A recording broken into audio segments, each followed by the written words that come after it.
மவுலிவாக்கம் கட்டட இடிபாடுகளிலிருந்து இன்று காலை மீட்கப்பட்ட மதுரை இளைஞர் உட்பட 3 பேர் போரூரில் உள்ள தனியார் மருத்துவமனையில் அவசர சிகிச்சை பிரிவில் அனுமதிக்கப்பட்டுள்ளனர். இது தொடர்பாக நமது செய்தியாளர் ராமச்சந்திரன் தரும் கூடுதல் விவரங்களை கேட்கலாம். சென்னையில் கட்டிட விபத்து ஏற்பட்டு 60 மணி நேரத்திற்கு பிறகு 3 பேர் உயிருடன் மீட்கப்பட்டுள்ளது. அவர்கள் தற்பொழுது போரூர் உள்ள தனியார் மருத்துவமனையில் தீவிர சிகிச்சை பிரிவில் அனுமதிக்கப்பட்டுள்ளார்கள். இதில் 2 ஆண்கள், 1 பெண். இதில் ஒருவர் செந்தில், வயது 30. இவர் மதுரை மாவட்டத்தைச் சேர்ந்தவர். இவரது தகப்பனார் பெயர் குருவையா. அதே போல மற்ற 2 ஆந்திரா மாநிலத்தைச் சேர்ந்தவர். ஒருவர் பெயர் அனு சூர்யா, அவர் வயது 35. இவரது கணவர் பெயர் கௌரி நாயுடு. இவர் பாடாங்கி கிராமத்தைச் சேர்ந்தவர்.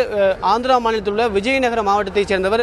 அதே போல 3வது நபர் மகேஷ், வயது 23 என்ற இளைஞரை உயிருடன் மீட்கப்பட்டு தற்பொழுது தீவிர சிகிச்சை பிரிவில் அனுமதிக்கப்பட்டுள்ளார். இவரும் ஆந்திரா மாநிலம் விஜயநகரத்தைச் சேர்ந்தவர்கள்.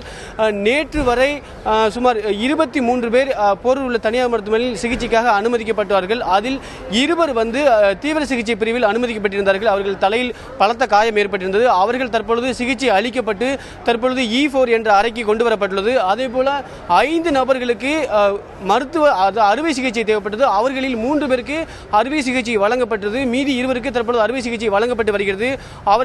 அவர்களும் தற்போது அபாய கட்டத்தை தாண்டியுள்ளனர். ஆகையால் மீதமுள்ளவர்கள் E4 என்ற வார்டில் வைத்து தற்பொழுது சிகிச்சை அளிக்கப்பட்டு வருகிறது. நேற்று வரை 23 பேர் உயிருடன் மீட்கப்பட்டு சிகிச்சை அளிக்கப்பட்டது.